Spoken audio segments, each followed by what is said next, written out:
How's it going, everyone? My name is Prodigy, and welcome to the Datascape. I'm here joined by my co-host Noir Lil Bomber, and if you are watching this episode, we're in the bad timeline.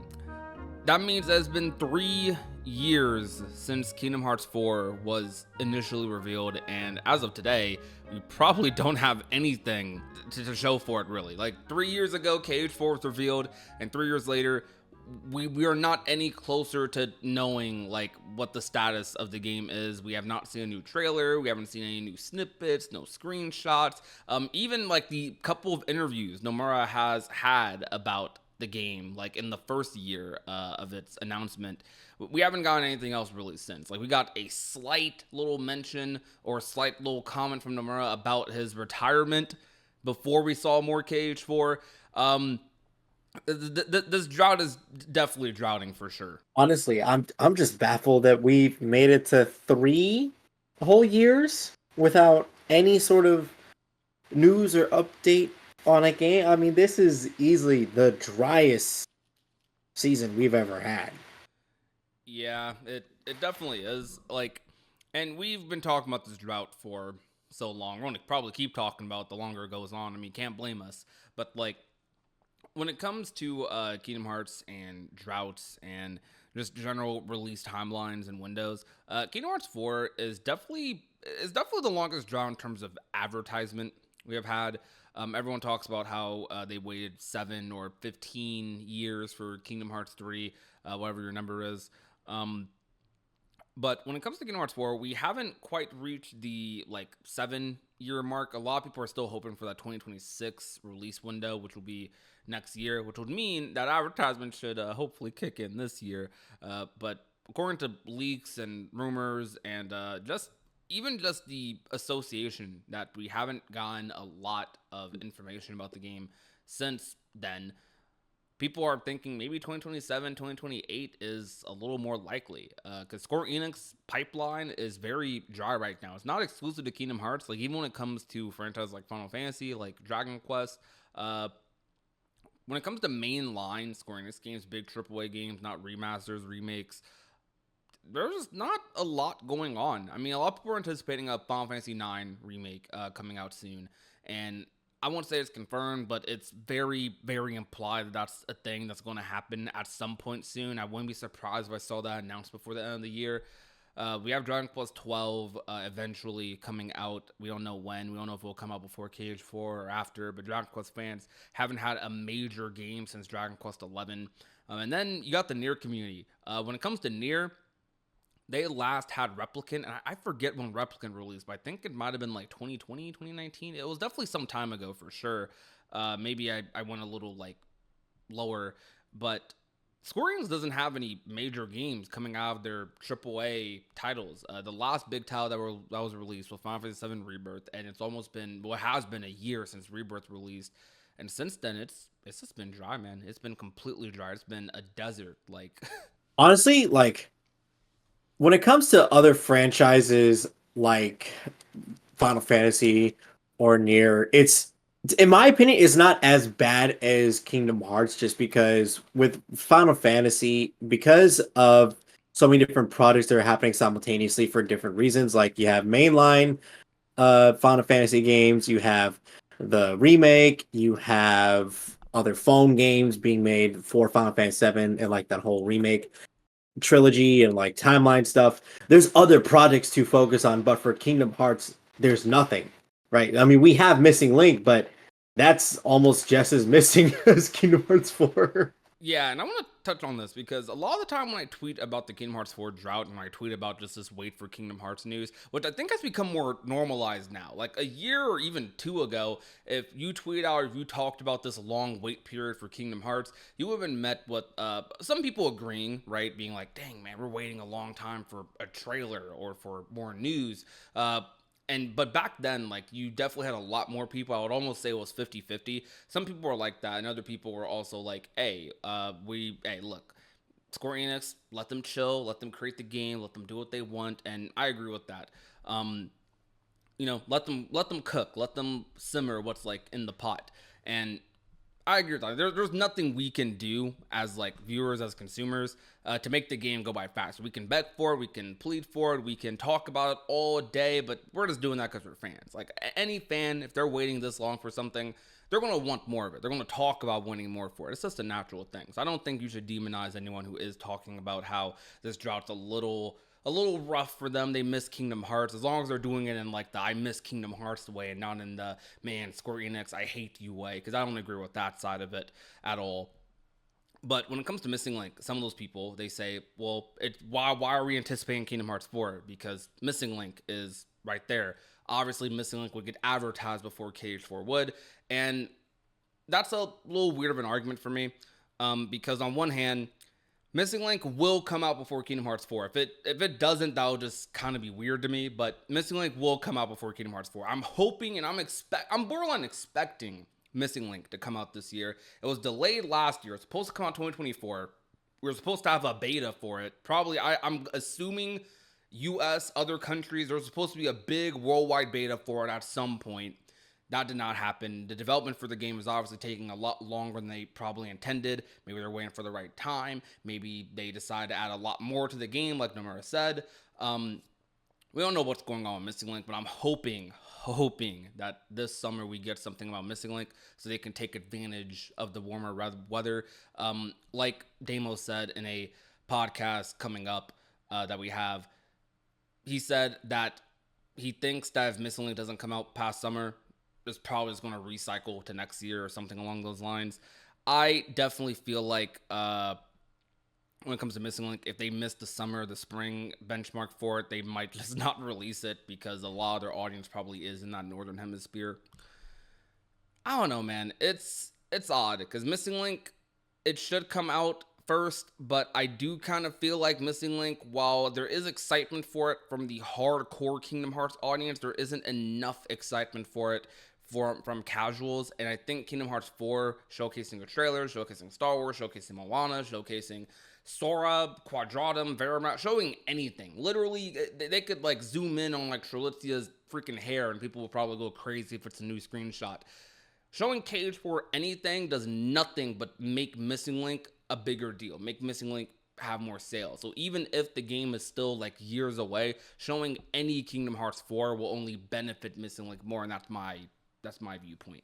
Honestly, like, because I remember Damo was talking about it. Because if you don't know, Damo is one of the few people that actually got to experience the closed beta test for Missing Link, so he was able to give some insight on that. And I know that Nomura said he wanted to release the game around warmer weather, and I do agree that's probably a good idea. Um, at this point, just release it, you know, because we definitely need the game. I don't think the time placement of when we get it matters too much. I know there's like GPS functions, but what's important right now is the fact that we get the game, or at least we know what's going on with it. Yeah, I agree. Like we for Missing Link, we definitely like I KH4. That's the big number title. That's the next KH3, KH2. It's the next number title. It's going to be a big deal. That's going to be the biggest, one of the biggest Kingdom Hearts games, just by association from number of titles. So Kingdom Hearts 4 taking a while isn't like surprising. It's more surprising that we haven't seen anything of it, but they're probably just not trying to repeat the same marketing cycle they did with KH3, which I'm in support of. I just think if they drop one trailer and then ghosted us for another year, I'd be cool with that. Like they did what they did with KH3 early on when its advertising was fine, I think, in terms of spoiler territory. For the first couple of years of Kingdom Hearts 3 being 2013 up until like I'd say 2016/17, we didn't get too many KH3 trailers. We maybe got at most like one trailer a year with like an added snippet trailer later in the year, because that's what happened in 2015. We got the E3 2015 trailer, then we got a Jump Festa trailer, which was mostly a snippet of the E3 trailer with some new footage. But like I think if they did something just like that with KH4, that'd be fine. They tide people over, let people know, hey, the game still exists, the game is still functioning, the game is doing stuff. But I think what makes this drought worse isn't even just the trailers, it's the idea that we don't have a lot of content for Kingdom Hearts to really bite into right now. And I'm gonna dive into this in a moment as I asked Noir this question, but we mentioned Damo earlier, and I wanted to talk about how we have been recording a lot of podcasts in the background. I know it's been like a week or two, like 2 weeks since you guys have seen a Datascape episode. The reason for that is because we've been stockpiling. We've recorded like so many episodes over the past couple weeks, past a month, really, for the Datascape, and a lot of these have featured special guests from the community, like Nemo, like Loki Matt, like Keycast, which we will be uploading throughout this month. If you guys want to check those out, you can check it out on the Patreon or on the Spotify. Links to both of those will be down below. But with that being said, I gotta ask, how do you feel about it just being 3 years, and what do you think would have made this drought a little better in retrospect? I think would have made this drought a little bit better, in my opinion, and maybe other people would disagree with me. And I can definitely see the pitfalls when it comes to something like this because there is an example of this. But I think if Nomura had just stuck with these little tiny trailers that didn't give us too much, but like were little tiny little teasers on Kingdom Hearts 4 and where he wanted to go with the game, very similar to Final Fantasy Versus 13, because a lot of the development he couldn't really show off in trailers, so he was basically showing a lot of different CGI clips that his team had compiled for the game that was just showing off similar or like sort of ideas of what he wanted to do. Concepts for sure, yeah. Um, and I can definitely see the pitfalls with going down something like that because if the game is going through a pretty bad production or bad development, and then people are like, "What the heck? You're giving us all these cool things in a trailer, but then we're not getting any of that." Final Fantasy Versus 13 showed a lot of things in their trailers, and it was in like development purgatory for such a long time, only for a lot of the stuff that we didn't even see in trailers, or a lot of stuff that we did see in trailers, not even show up in the final game when it became Final Fantasy 15. And that's because the game production just took so long. They had to make a whole lot of different changes. And now I'm kind of wondering, with Kingdom Hearts 4's development, is Nomura like we know that Nomura is attempting to do his own thing right now with the story that based on Kingdom Hearts 3 Remind is very similar to what he might have planned for Verse 13. He's clearly never gonna let an ambition die. So my thing is, he ran into a problem with what he wanted to do with Versus 13 in the past. Could he be running into the same issues now with Kingdom Hearts 4? I don't want to think so. Like, despite the wait being so long, I don't want to think that the development for the game has been necessarily like super.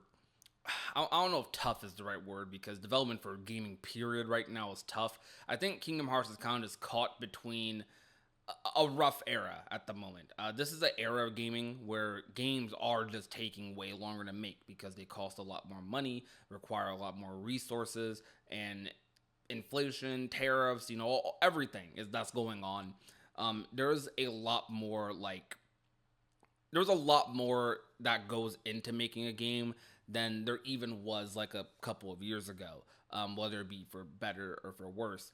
For the consumer, it definitely sucks, and even for the game developers, it probably does suck too, because the standards are just a lot different as well. Like, you can't just release a game like you did on the PS2. As much as we glorify the PS2 era and that era of games, a lot of people say how, yeah, we would love it if they just revisited the old Kingdom Hearts art style. While us hardcore Kingdom Hearts fans are like super fine with that, we're perfectly chill with them like reusing that PS2 1.5, 2.5 like sort of art style they had going for them that Kingdom Hearts is definitely known for a little bit. I don't think casual fans or new people coming in would see that as appealing. You know what I mean? I think Yeah. one of the few series that gets away with that is definitely Trails. I mean, Trails, I like Trails. That's a series I've yet to get into, but that is a series that definitely still has that sort of like old school PS2 refined anime art style. But people still like love it for it, and more and more people are getting into Trails like year by year. That's a big thing during this drought that a lot of people have gone into.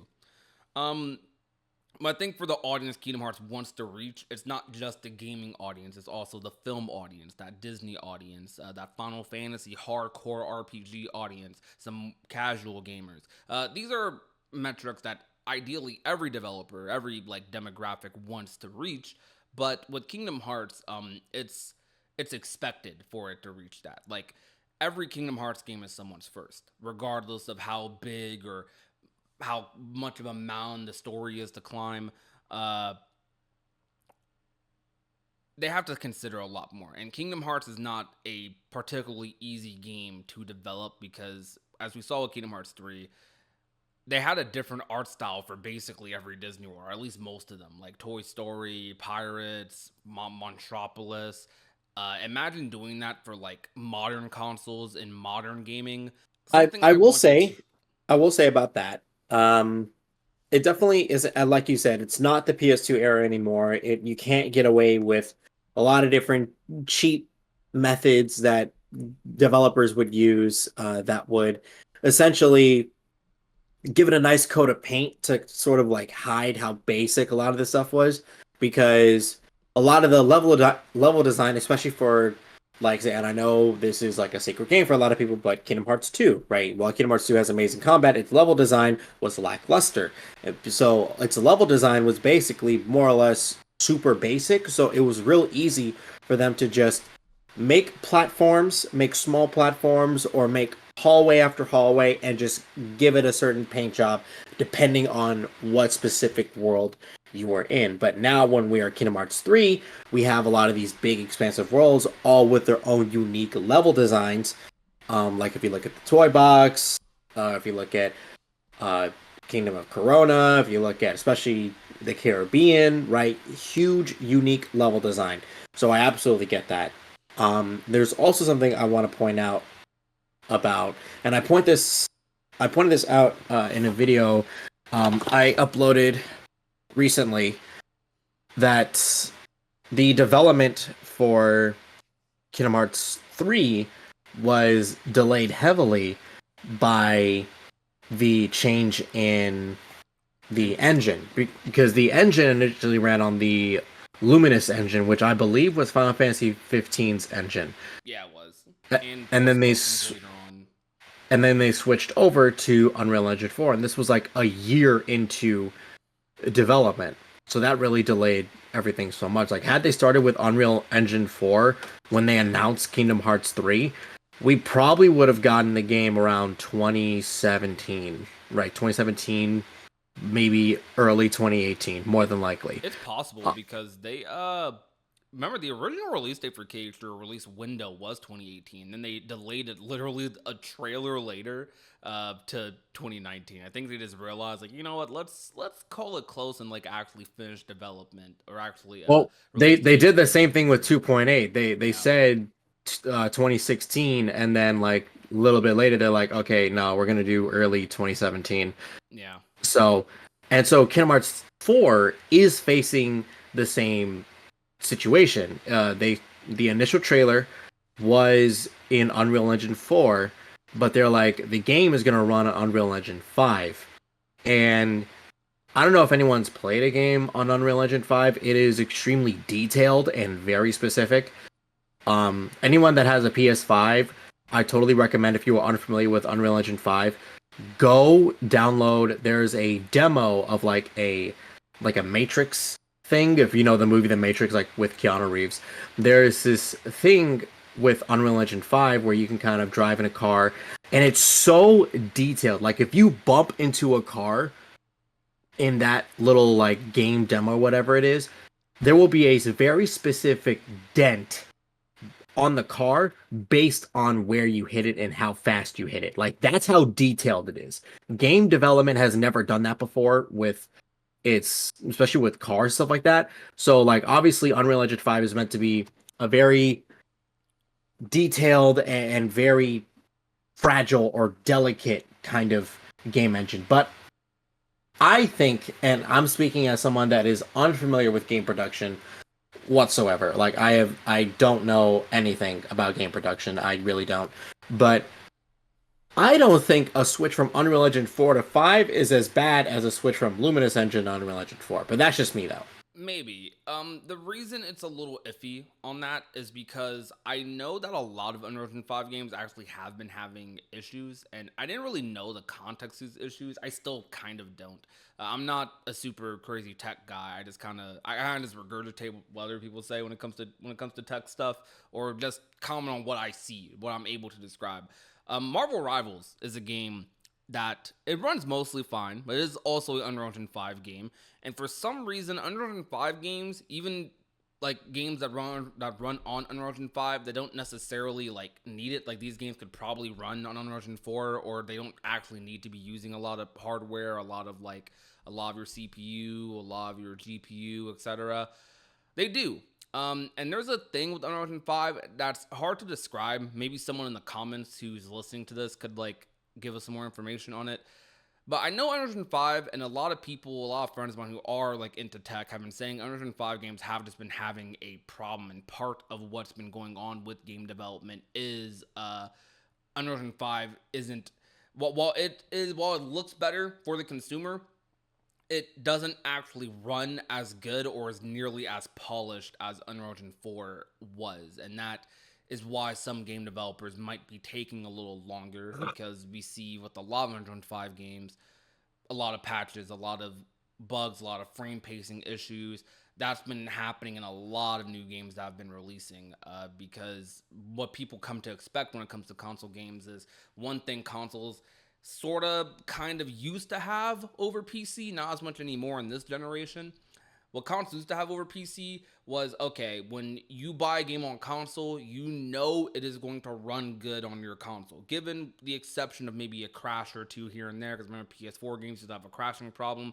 But with the exception of like those anomalies, you bought a game on console, it ran good on console. You didn't have to think about your PC parts, or uninstalling, reinstalling things on your PC, or rebooting your PC, or doing. You guys know, as PC gamers, the maintenance sometimes you have to do if you have a PC that's just almost there, it's almost able to run the game you want to play, and then you have to go through all these processes to try and free up space, free up CPU, and to make sure your game runs an extra 10 FPS.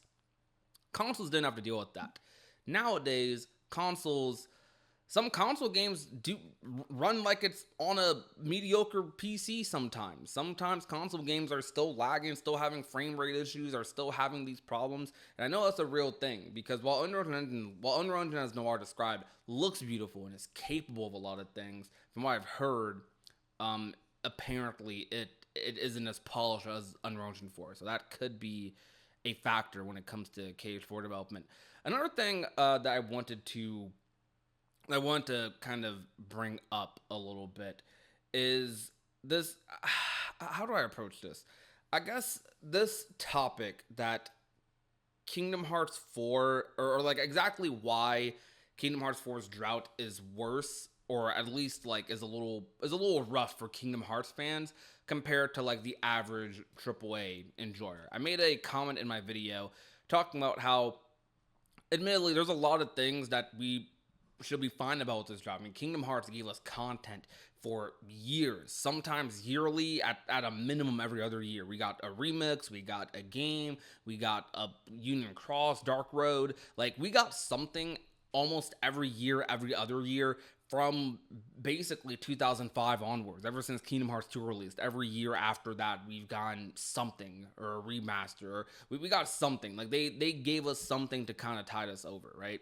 There's been very minimal years as a Kingdom Hearts fan where you've straight up gotten nothing, and now we've had 3 of those years straight. And if we're not even counting a trailer, you could debatably say we've had 5 of those years, because for console only Kingdom Hearts fans, they haven't gotten anything since Melody of Memory or Remind. But Oof. what I want to talk about is how I feel like what makes Kingdom Hearts hard and makes these droughts so rough is Kingdom Hearts isn't like a story where you play it and the story's done, and that's kind of it. Like, this is a continuous story, so that's why waiting long for a continuous story, you get a little more tempted to go a little crazy, I'd say. It's I mean, I definitely don't want to sound like a broken record, but 3 years without a trailer is just absolutely insane, and that is just ridiculous for on Square Enix's end, if you ask me. I and like I know that I'm saying this as someone that simply just consumes what they produce.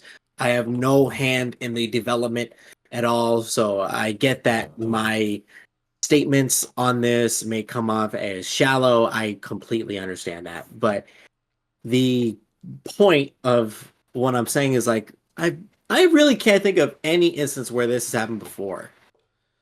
Right? I mean, Not for Kingdom Hearts Kingdom Hearts 3. not I mean, especially for Kingdom Hearts, right? Especially when we were Kingdom Hearts used to be in an era of releasing a game every year. Right? I mean, man, we were eating good back in that day. Even coming out of 2020, we were eating good. Like in 2020 alone, we got Remind, Melody of Memory. We got Remind, Melody of Memory, and then in 2021 we got the Steam releases, Dark Road. Like we got a lot for the first 2 years after Kingdom Hearts. After Kingdom Hearts 3 Remind. So like, well, that's if you're a hardcore Kingdom Hearts fan, admittedly. But still, we hardcore fans got a decent bit. And another thing I want to point out is like this is quite honestly like such a critical time in the story to just like not receive any new news.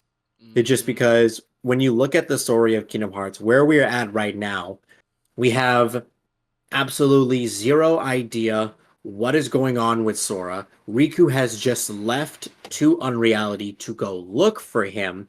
Mickey is gonna go try and find answers in Scala and Kylam, and Kairi is about to go train with Aqua. That's a lot of stuff just going into the a big unknown for the future of the series, and that just happens to be where we last leave the Kingdom Hearts story. Dude, I made a tweet the other day talking about how they're like that cutscene at the end of Remind with Yuzora in the Versus 13 card, dude. Like he like not like he was literally in the same. My brain just broke for a second. He was literally in the same exact like scene moment, almost frame by frame. It was the Versus 13 trailer, but with Yuzora in the Kingdom Hearts game. Like, I'm not even the biggest Final Fantasy fan. I'm not. I am not. A lot of Kingdom Hearts fans hopped on to Final Fantasy, whether they were already a fan or, but a lot of new KH fans hopped on to Final Fantasy with 15 because of like Nomura making the game at least initially and Versus 13 hype and so on.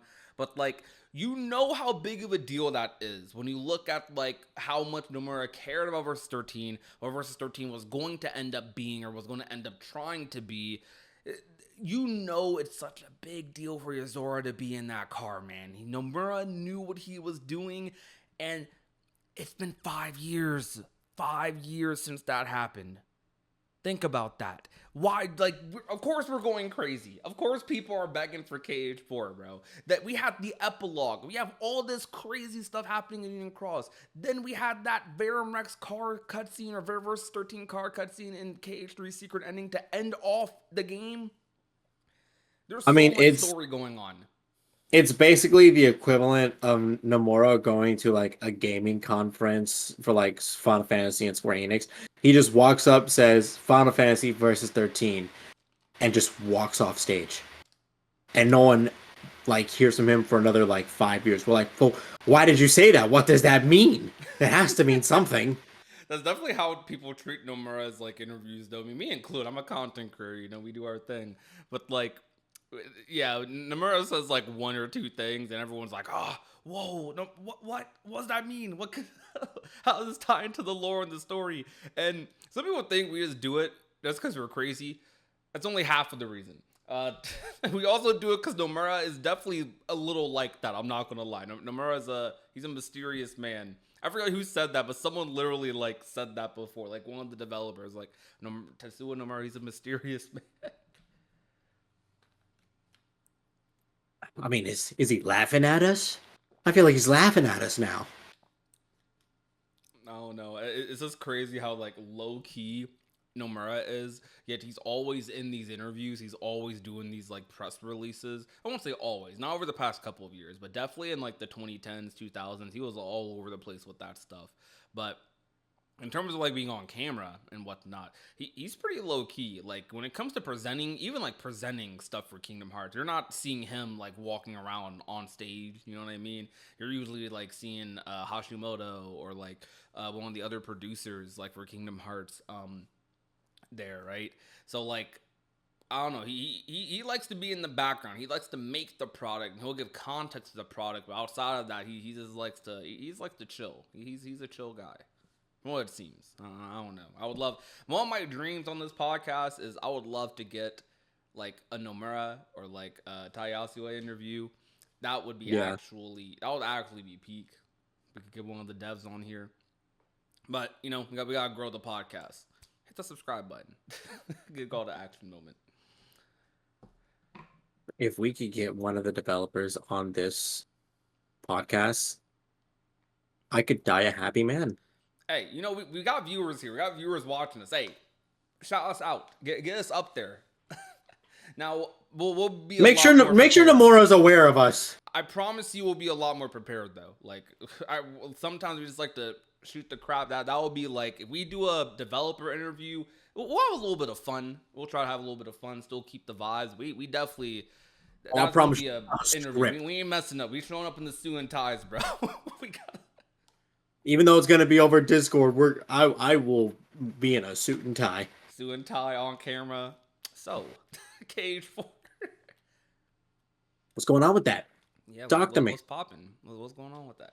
But seriously though, guys, 3 years since Kingdom Hearts 3. So I've said this many times, and I'm aware that like I don't know what everyone thinks my stance is fully. I know what people, because I make so many videos, my stance, I show different aspects of my stance throughout many of my videos, so people don't know what like my full blown stance always is. And shoot, this is another example of those, but like I'm excited for Kingdom Hearts 4.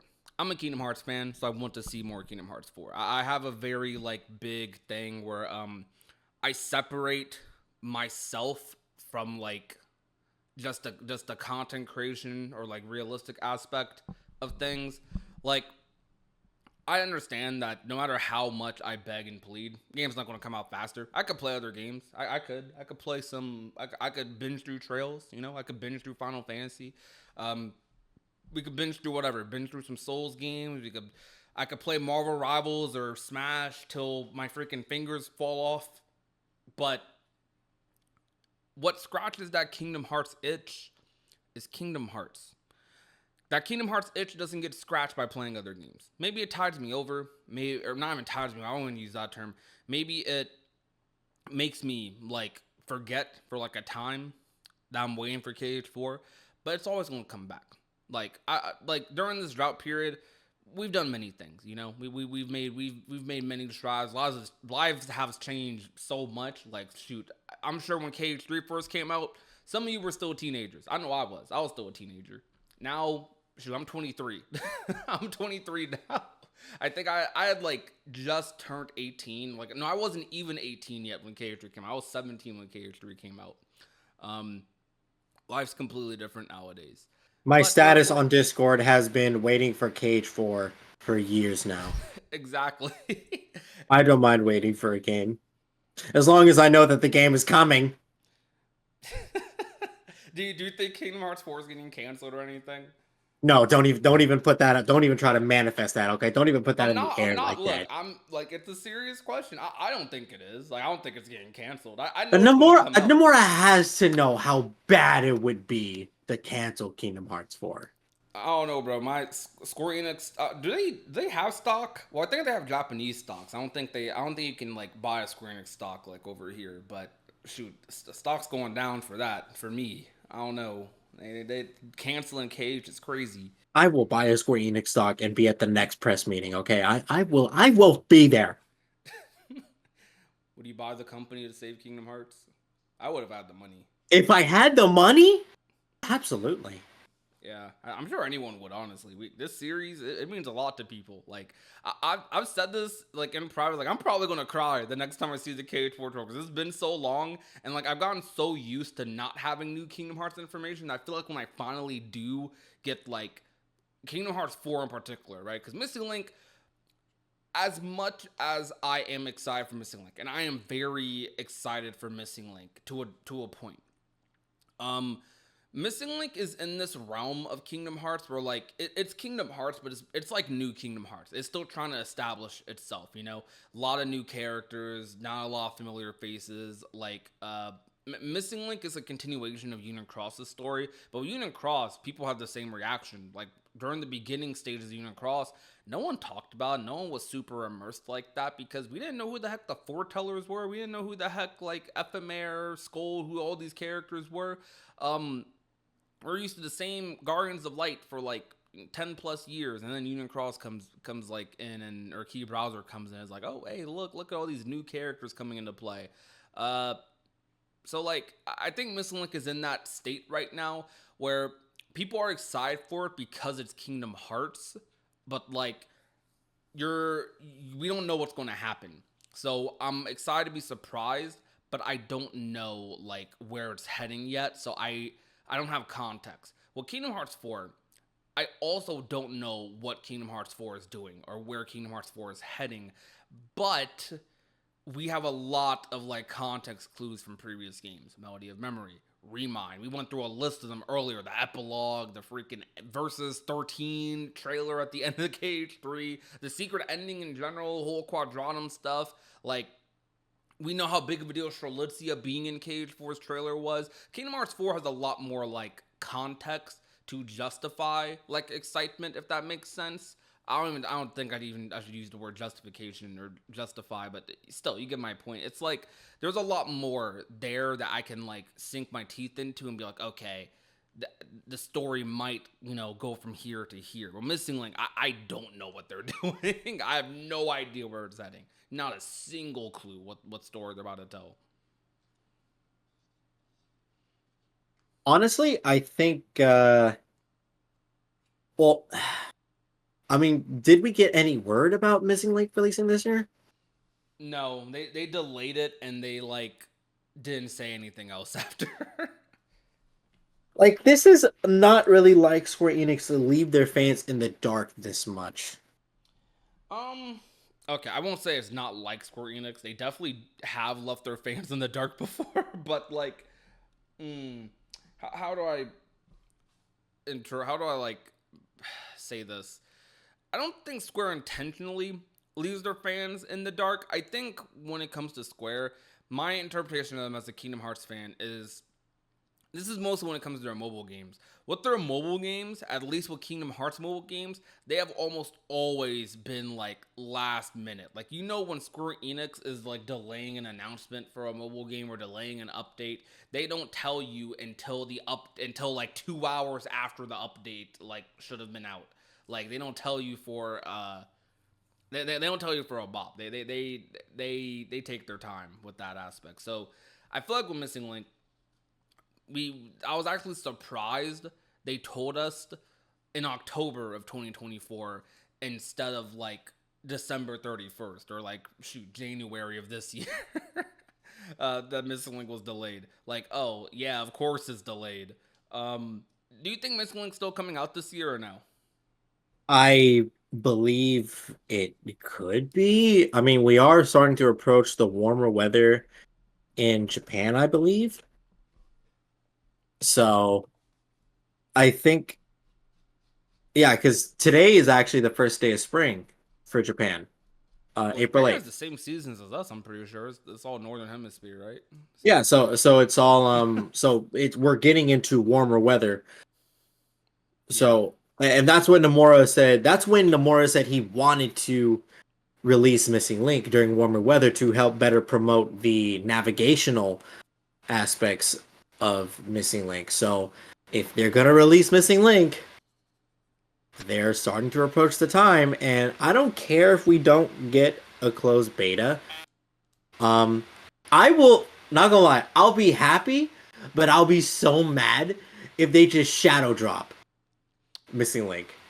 I wouldn't put it Like, past them to shower drop Missing Link. I think it would be kind of like a weird move. Just if I'm talking about like from a business sense, I'm not no business expert, but I just think like I don't think you need to be a business expert logically for this. Kingdom Hearts 4 trailer, and I'm not even just saying it because I want a KH4 trailer. Like, I do. I very obviously do. But KH4 trailer puts more eyes on Missing Link. Drop a KH4 trailer. Say at the end of the trailer, Missing Link comes out next week or is out now. KH4 could be years away from now. KH4 could release in 2028, 2029. And, like, if they drop a KH4 trailer before Missing Link, it puts more eyes on Missing Link. I still think Missing Link, regardless, from content creators, from just general promotion that they're probably going to do after it comes out, I think Missing Link will be at least decently successful. I don't know how successful, but I think it performs better if KH4 gets some info first, because KH4 is the main bread ringer. That's the game. Well, I say main breadbinner. Missing Link might make more money than KH4 because it's a gacha game, but KH4 is definitely a game that's going to bring them in a lot of money, or at least a lot of attention for sure. And Missing Link is more so going to be relying on like that like super active player base that spends money. I just think that KH4 trailer releasing first benefits Missing Link in every single way possible. More players, more money, more potential active players. Drop some KH4 figures, in the game, because use figures in the game instead of medals for attacks. I don't know. I just think like that's what makes sense. I'm just imagining, like, I'm still thinking about like the shadow drop stuff. Like, I'm just imagining freaking like we all wake up, we go on Twitter or Instagram or YouTube, and then we suddenly see from Square Enix, like, they announce like Kingdom Hearts Missing Link is now available. We're like, I wait a wouldn't put minute. it past them. I wouldn't, because they've shadow dropped stuff before. They've shadow dropped like plenty of Eden Cross updates. They've shadow dropped plenty of Yeah, but those were updates, not a full on game. fair enough. That's true. That is Right? true. I mean, I enjoyed when they would shadow drop updates because that gave me like, as soon as I wake up in the morning, I get excited and like check my phone every morning. They'll probably like 1 month be like, "Hey, Missing Link's coming out next Tuesday or something." That's probably what they're gonna do. Honestly, I wouldn't mind that. I really wouldn't. I'll take But anything at like, this point. but That's if what I'm they going for. drop it like when I see the announcement, it's releasing that day, I'll get mad. I will take absolutely anything. But I think that about does it for this episode. We talked about KH4, 3 year wait, kind of just talking about a lot of what we've been talking about for a while, but just updated thoughts. It's nice to know where people's heads are at. I know a lot of people are going to be thinking about how it's been 3 years since KH4 released today, or I said released. I wish 3 years since it was announced. 3 years since Missing Link was announced as well, but Missing Link at least got it got a trailer. We got a teaser trailer at the end of 2023. Really not much following it aside from like 20 minutes of cutscenes, which was pretty significant. That was a lot of content for it to drop. Unfortunately, we had to watch it on YouTube. Not many people could actually play the game, so I'm hoping we get to a point where we can actually play Missing Link. The whole world, not just a certain region, the whole world gets to play Missing Link. That would be nice. Anyways, though, that'll be it for me, everyone. Thank you guys so much for watching. If you want, you can also check out the podcast over on Spotify. We will also try to upload the podcast to like sites like Apple Music. We're thinking about making a clips channel for the podcast. I'm not sure. Tell me what you guys think about that in the comments down below. We're thinking about doing a little clips channel, and all other podcasts have like separate dedicated channels just for clips. If you guys want smaller little bite-sized episodes, 5 to 10 minutes talking about a certain topic, tell me down below in the comment section. But is there anything else you had to say, Noir, before we end it off? Uh, I'll say last thing I want to say is definitely keep your eyes open for Summer Game Fest happening in 2 months. And then we have D23 happening 2 months after that. And then Tokyo Game Show happening the month after. Yeah, we're going through the cycle of events again this year. Yeah, that's going to be the goal. Oh, one thing I want to say, guys, you guys need to check out Noir's most recent theory video. that he made. I'll make sure to link that down below, or actually, I might just do it on screen. Definitely check that out. Noir is getting back into the YouTube game. He's mostly been here on the podcast for the past like year or a little under a year, but Noir's getting back to the YouTube game. By the time this is uploaded, we'll probably already have another video out talking about a topic similar to this. So if you guys want to check out and hear like a lot more of Noir's thoughts on both this and theories, check him out. Always subscribe to him. His link's always down below in the description, or his tag's always down below in the description. But until next time, thank you guys so much for watching. My name is Prodigy. My name's Noir Low Bomber. And remember to be nice, be safe, and take care.